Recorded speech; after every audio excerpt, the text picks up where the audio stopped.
What if the question itself was a crime, one that could cost you your life before you ever understood why it was forbidden? In the Imperium of man, there are questions you are never taught to ask. Not because they lack answers, but because the act of wondering threatens the machinery that keeps humanity alive. High above, among spires and sanctified halls, Imperial scribes record victories, losses, and holy decrees. But far below, in the places where the records thin and eventually vanish altogether, life exists in a form the Imperium prefers not to name. This is where the poor levels begin, not as a location, but as a condition of existence. From the moment a human consciousness first flickers into awareness in these depths, it is shaped by absence. Absence of light, absence of silence, absence of choice. The Imperium does not introduce itself as a tyrant here, it introduces itself as reality. The walls hum with ancient machinery, the air carries the weight of centuries of recycled breath, and every vibration through the metal floor reminds you that something vast and uncaring moves above your head. No one tells you that this is wrong. No one needs to. This is simply how the universe has always been. The Imperium teaches that humanity survives because of unity, sacrifice, and obedience. In the poor levels, those words are not abstract ideals, they are the laws of physics. Sacrifice is not a heroic act performed once in a lifetime, it is a continuous condition. Obedience is not demanded with speeches, but enforced by the knowledge that disobedience leads to disappearance. Unity exists only in the sense that millions endure the same suffering, shoulder to shoulder, never questioning why the burden never lifts. What makes these depths truly horrifying is not the hunger or the exhaustion, but the way they are framed as necessary. The Imperium does not call these places cruel. It calls them essential. Every starving worker, every nameless child, every body lost to malfunction or disease is another fraction of stability added to the Imperium's endless war effort. You are taught, without words, that your life has meaning only insofar as it is consumed. And in this logic, suffering is not a tragedy, it is proof that the system is working. There is no official beginning to life in the poor levels, and there is rarely an official end. People appear, labor, and vanish, absorbed back into the industrial rhythm that defines their existence. The Imperium's presence is felt everywhere but seen almost nowhere. It does not need to announce itself with banners or proclamations. Its power is expressed through routine, repetition, and inevitability. When everything hurts all the time, the absence of pain becomes unimaginable, and so does the idea that life could be different. This is why the opening question matters. What is life like inside the Imperium's poor levels? Because to ask it is to imply that life could be measured, compared, evaluated. And that implication alone is dangerous. In these depths, life is not something to be understood, it is something to be endured. And once that truth settles into the bones, the most terrifying realization follows. The Imperium does not hide this reality because it is ashamed of it. It hides it because, if seen clearly, it would reveal the foundation upon which everything else is built. Here, in the forgotten levels beneath the Imperium's shining myths, life is not a gift. It is fuel. In the poor levels of the Imperium, birth is not an event marked by celebration or hope. It is a continuation of a process, another unit added to a system that never pauses to acknowledge beginnings. There are no clear memories of first breaths here, because from the moment life begins, it is already surrounded by noise, heat, and pressure. Children are born into motion, machinery grinding, crowds shifting, alarms echoing through metal corridors older than recorded history. The universe greets them not with possibility, but with expectation. No one chooses to bring life into these depths. It simply happens, the same way rust spreads across steel or steam leaks from failing pipes. Families exist, but they are shaped less by love than by survival. Parents do not dream of futures for their children, they teach them how not to die. A child learns quickly which shadows are safe, which vents leak toxins, which overseers should never be looked at directly. These lessons come before language, before curiosity, before the dangerous impulse to ask why things are the way they are. Names, when they exist at all, are temporary. In official records, if such records ever reach this far down, people are identified by function or output rather than identity. You are not born as someone who might become something, you are born already assigned a place, even if you don't know it yet. The Imperium does not need to tell you what you will be, it simply waits. Eventually, your body will be useful, and that usefulness will define your entire existence. Childhood in the poor levels is not a protected state. It is a brief, fragile phase in which weakness is tolerated only because it has not yet learned to work. Play is indistinguishable from training. Games revolve around endurance, scavenging, and imitation of labor. Injuries are common, and pain is treated as instruction. Those who cannot adapt are not mourned in any meaningful sense. Loss is too frequent, too expected, to deserve ceremony. Faith enters early, not as comfort, but as structure. Children are taught that the Emperor watches, that suffering is seen, and that endurance is rewarded, even if the reward never arrives in this lifetime. This belief does not lift them out of despair, it teaches them how to live inside it without breaking. Doubt is more dangerous than hunger, because hunger weakens the body, while doubt threatens the order that keeps everyone alive. As these children grow, they do so without milestones. There is no moment when one becomes an adult, only the day when labor begins in earnest. One shift blends into the next, and time loses its meaning. The body grows accustomed to strain, the mind narrows its focus, and the idea of a different life fades before it can fully form. By the time awareness deepens enough to sense the enormity of what has been inherited, it is already too late. To be born in the poor levels is to inherit a destiny without ceremony, without consent, and without escape. It is to begin life already exhausted, already needed, already expendable. And yet, to the Imperium, this is not cruelty. It is efficiency. The poor levels of the Imperium are not slums in the way off-world scholars might imagine. They are not accidental failures of urban planning or the result of neglect. They are deliberate constructions, layer upon layer of habitation, industry, and decay stacked so densely that the concept of outside becomes meaningless. These places were never designed to inspire, only to contain. Their purpose is not to support life, but to extract usefulness from it for as long as the body holds together. The architecture itself enforces submission. Ceilings hang low, corridors narrow unexpectedly, and entire districts exist in perpetual twilight where artificial light barely penetrates.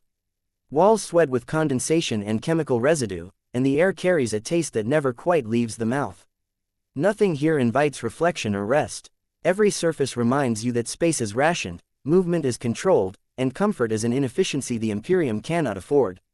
The Hive cities descend like inverted mountains, their foundations disappearing into depths no one alive remembers reaching.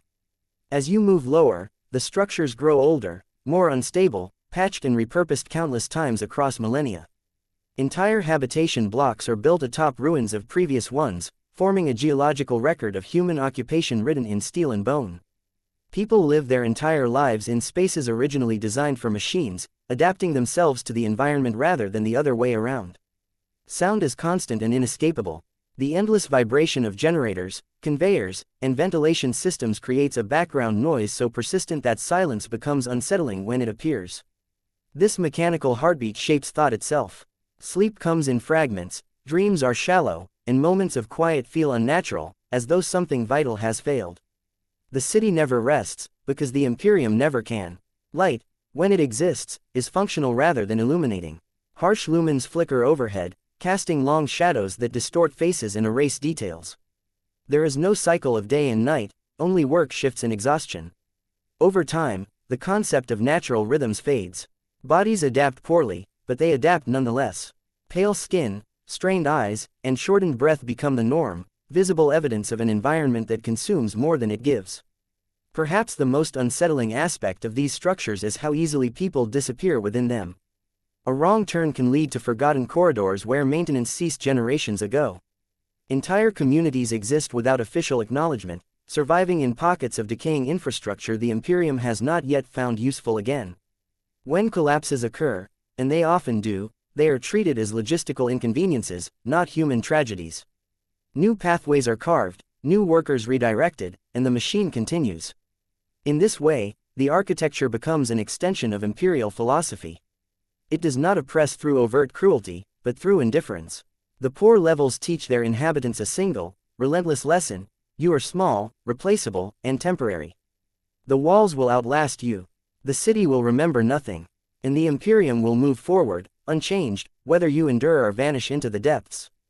In the poor levels of the Imperium, labor is not a part of life, it is life itself.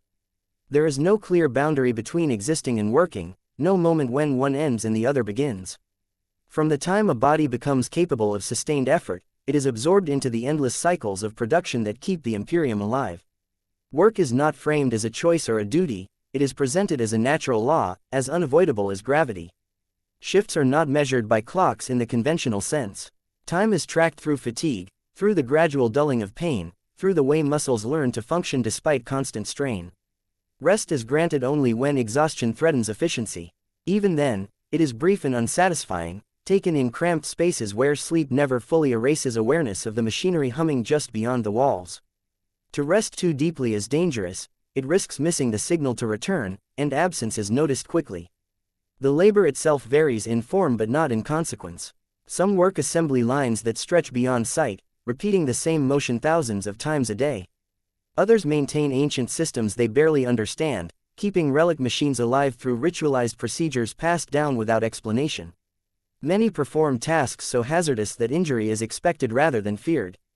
When accidents happen, they are recorded only if they disrupt output.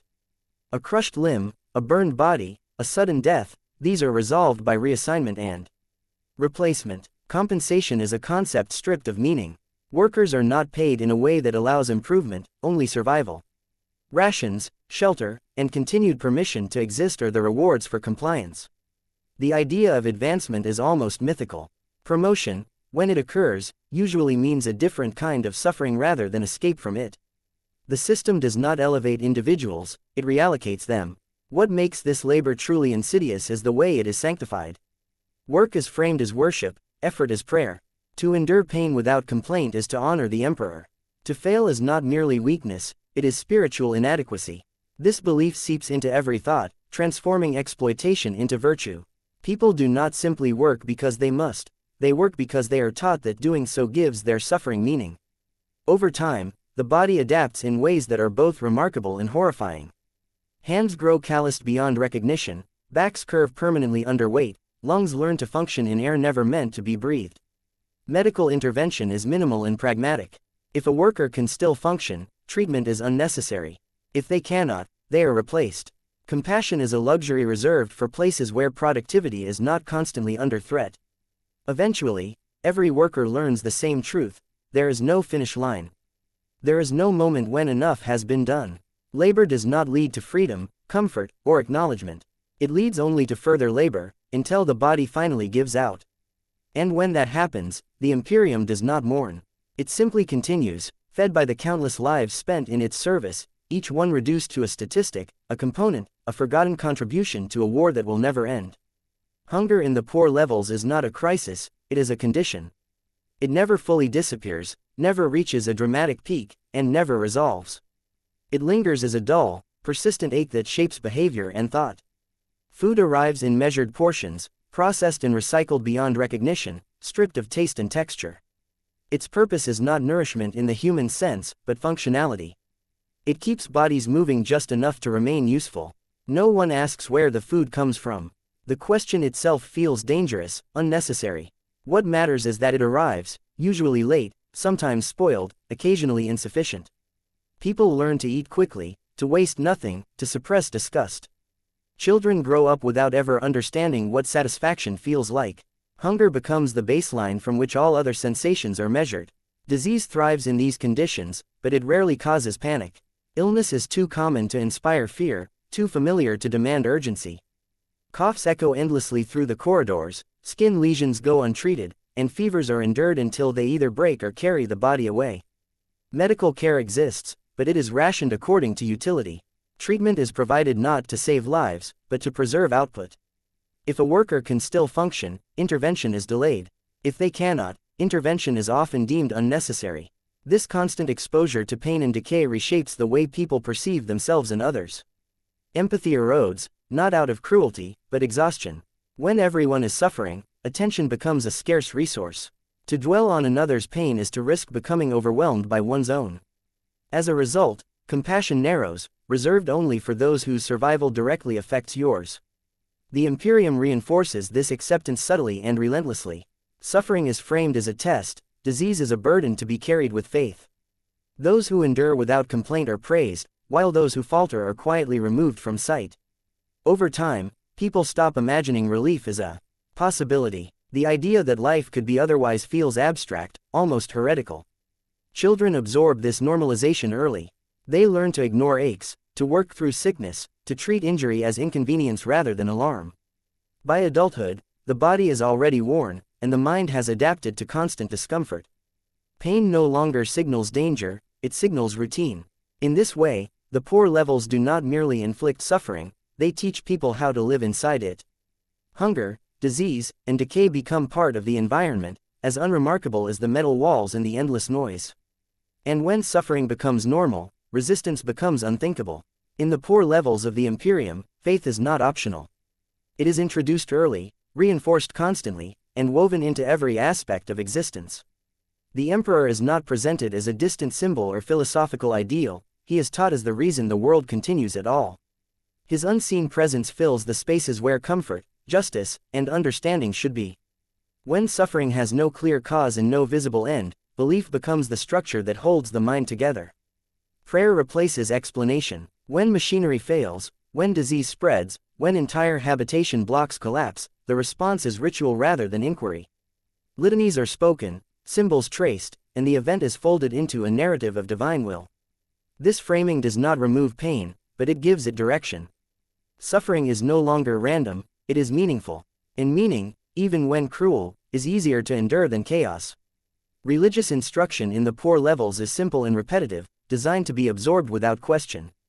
The Emperor protects, the Imperium endures, obedience is virtue.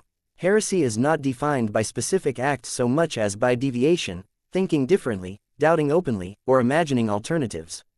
Fear of spiritual condemnation becomes more powerful than fear of physical punishment. To be labeled a heretic is to be erased not only from society, but from the promise of salvation itself. This faith serves a precise function.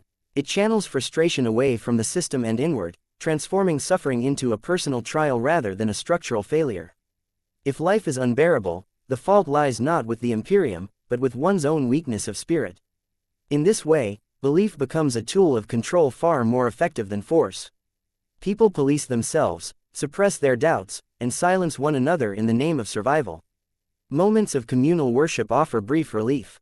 Crowded together, voices raised in unison, individuals feel part of something larger than their own misery. For a short time, isolation fades, replaced by the illusion of shared purpose. But once the prayers end, the reality remains unchanged. Faith does not alter conditions, it makes them tolerable. Over time, belief reshapes identity. People do not ask who they are or what they want. They ask whether they are faithful enough, obedient enough, worthy enough to endure. The Emperor becomes both protector and judge, distant yet omnipresent. His silence is never questioned, only interpreted. In the depths of the poor levels, faith is not about hope for a better life. It is about learning how to survive the one you have without breaking. And for the Imperium, that is more than enough. In the poor levels of the Imperium, law is not an abstract concept tied to justice or fairness. It is a visible, ever-present threat, enforced not to protect the vulnerable but to preserve stability. Order here is maintained through intimidation, spectacle, and certainty. Everyone knows that punishment will come swiftly, and few ever doubt its severity. That knowledge alone keeps most people compliant. The agents of imperial law are rarely seen, but their influence is constant. When they do appear, it is never subtle. Their presence disrupts the routine, drawing immediate attention and silence. Conversations stop, bodies stiffen, and eyes drop to the floor. The message is clear: you are being observed, and observation alone is enough to inspire obedience. No explanation is offered, and none is required. Crime in the poor levels is defined broadly and punished disproportionately. Theft, disobedience, unauthorized gatherings, and even lingering in the wrong place can be grounds for arrest. Intent is irrelevant. Circumstance is ignored. Guilt is assumed the moment attention falls upon you. Trials, when they occur at all, are brief formalities designed to confirm decisions already made. Punishments are public by design. Executions, beatings, and forced disappearances are not hidden away, they are staged where others can see. Fear is most effective when shared. The suffering of one becomes a lesson for thousands. Over time, these displays carve obedience into the collective memory. People learn not only what to avoid, but how little it takes to cross the line. Justice, in any meaningful sense, does not exist here. There is no appeal, no investigation, no presumption of innocence. The law does not seek truth, it seeks compliance. Those who enforce it are not cruel out of personal malice. They are instruments, carrying out a function deemed necessary for the survival of the Imperium. Individual lives weigh nothing against the risk of disorder. This environment reshapes behavior in subtle ways. People avoid attention, suppress emotion, and learn to disappear into crowds. Trust erodes, replaced by caution. Anyone could be an informant, driven by fear or the promise of minor privileges. Silence becomes a survival skill, and ignorance a shield. The result is a fragile stability maintained at immense human cost. The poor levels do not erupt into constant rebellion, not because conditions are tolerable, but because the consequences of resistance are absolute. Fear fills the spaces where justice should be, holding the system together just tightly enough to keep it from tearing itself apart. In the end, nothing dramatic happens in the poor levels of the Imperium. There is no uprising that reshapes history, no revelation that shatters the system, no moment where the machine hesitates and asks what it has become. Life continues exactly as it always has. Workers return to their stations.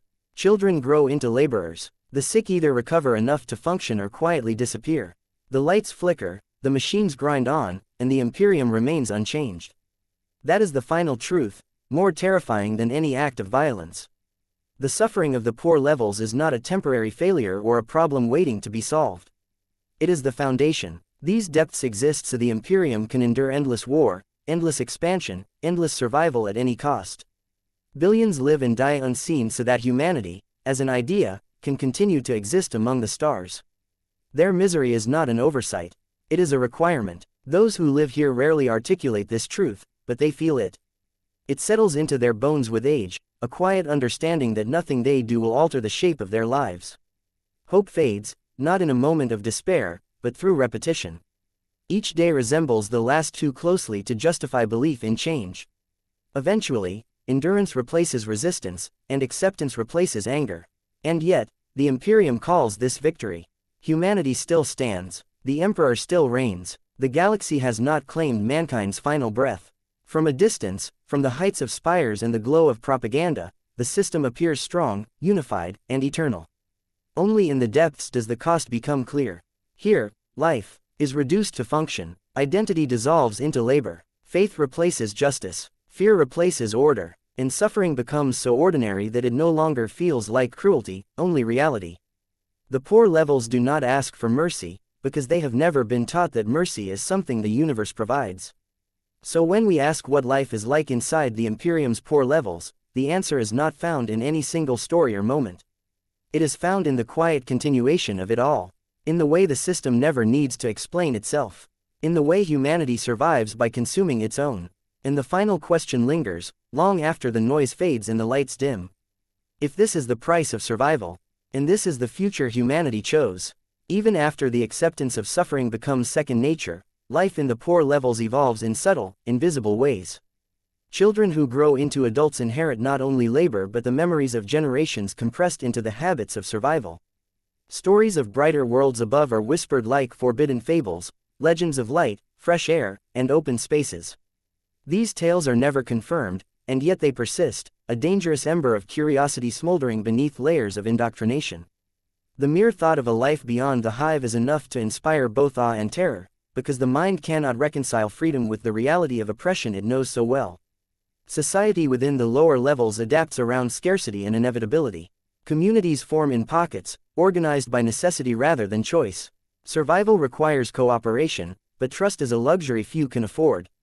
Every relationship is transactional, every alliance temporary. And yet, in these microcosms, small rebellions of spirit persist.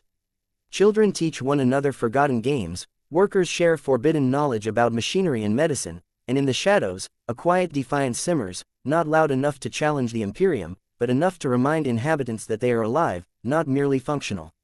Mutation and decay are not anomalies but part of daily reality. Bodies adapt, or fail, in ways the Imperium neither intends nor acknowledges. Those who survive exposure to toxins or radiation may develop deformities, strength, or abilities unrecognized by the authorities. Some find themselves cast aside, exiled deeper into the forgotten sectors, where subcultures of the unwanted develop. Here, humanity begins to diverge from the standard template, creating communities that the Imperium has already chosen to ignore. These hidden societies live in a paradoxical space, alive because they are forgotten, yet endangered precisely because they exist outside the system's oversight. Over time, a quiet philosophy emerges among these invisible masses. It is not hope, nor rebellion, nor resignation, it is endurance with awareness. People learn to measure time not by the light above or the days that pass, but by the rhythm of the city, the hum of engines, the cadence of production, the cycles of scarcity and ration. Life becomes a ledger of experiences measured against survival. Pain, fear, and hunger are constants, but small victories, learning a secret passage, prolonging one's life by skill, helping another survive, become rare markers of agency in an otherwise deterministic world. Faith evolves as well. The Emperor, once distant and abstract, becomes immanent through ritual and endurance. Prayers are whispered not out of devotion alone, but as tools of control, reminders that survival requires both obedience and belief. Yet even here, the cracks appear. Mutants and exiles reinterpret faith, blending it with superstition and survivalist pragmatism. In the shadows, forbidden doctrines flourish quietly, beliefs that the Imperium itself cannot detect, because it does not care to. And above all, the Imperium continues. Unseen by those living in its foundations, fleets march in endless war, bureaucracies churn, and edicts flow downward. The poor levels are the bedrock of that empire, its hidden bloodstream. Every day a worker survives, every ounce of labor extracted, every life consumed ensures the survival of a galaxy-spanning machine. The people in these depths are simultaneously irrelevant and indispensable, invisible and essential. It is in this paradox, the combination of utter oppression and necessary utility, that the true horror of the Imperium is revealed. The poor levels are not mistakes, failures, or oversights. They are proof of the system's perfection. Humanity endures, but at what cost? Billions live and die unseen, and the empire flourishes. In this structure, suffering is not incidental, it is the mechanism by which the Imperium thrives. And still, beneath the grinding steel and choking air, life persists. Small acts of quiet rebellion, brief flickers of curiosity, stolen laughter, whispered knowledge, these are the sparks that illuminate what remains of humanity. Even in the deepest, darkest sectors, even under the most oppressive conditions, the human spirit endures in fragments. The Imperium cannot eradicate them all, for they exist not as organized resistance, but as subtle, invisible threads of awareness. They are reminders that survival is not enough. Humanity, even here, still remembers what it means to live.